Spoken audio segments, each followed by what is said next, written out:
Hey, what's going on? Your friend here, Critical Bench, Coach Chris, and I haven't done one of these videos in a while. Just taking questions right off our Facebook page, and we get a lot of great interaction on our fan page every day, and we get questions that come in through random posts, through our live Q&A that we do. Coach Brian does that. And so I just went through and pulled out some cool questions that I thought were relevant. So one from Chris Fontana, he wrote, I was told you don't get all of the nutrients from the egg by eating it compared to drinking them. Was told I had to cook my eggs if I want all the protein in them. Anyone else heard this? So, I mean, even I get confused with this sometimes, but it's really, this is what it comes down to. I'll read you my answer. It comes down to your body's ability to assimilate or absorb the protein. Okay, a raw egg and a cooked egg both have technically the same amount of protein.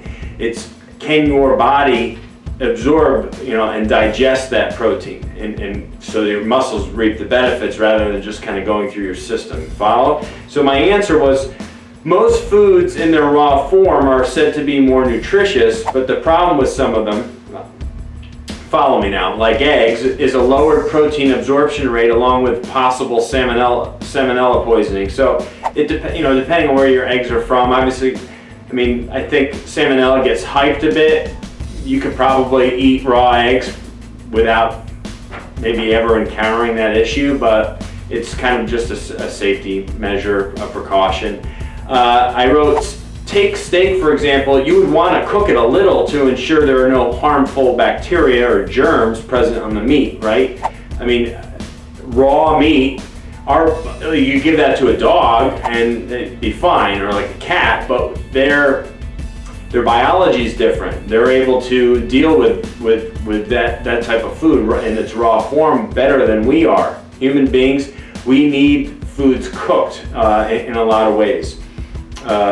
As you cook foods, you can essentially kill off those harmful things, ensuring that the food won't hurt you. The key is to not overcook food, okay? Especially vegetables, since vegetables you don't have to cook very long at all, and it doesn't have to be, that's why steaming stuff is so good, because it'll cook them.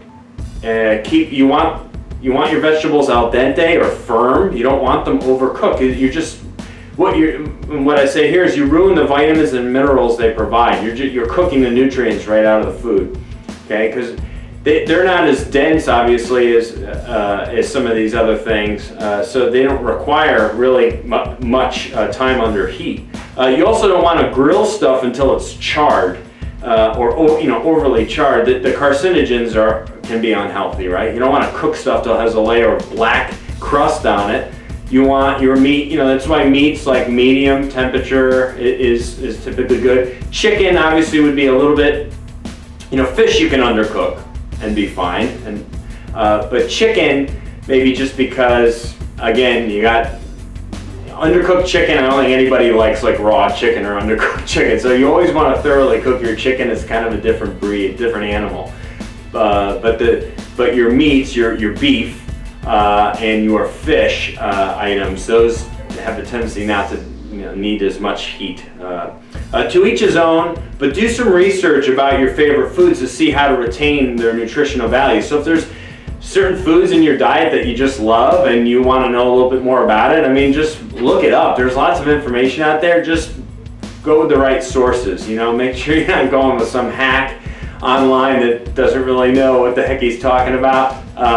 Go with something that seems like it's scientifically, it's got information that's certainly something that's credible. Okay, Coach Chris, Team Critical Bench, thanks for watching. Hope this was helpful to you. We'll see you later.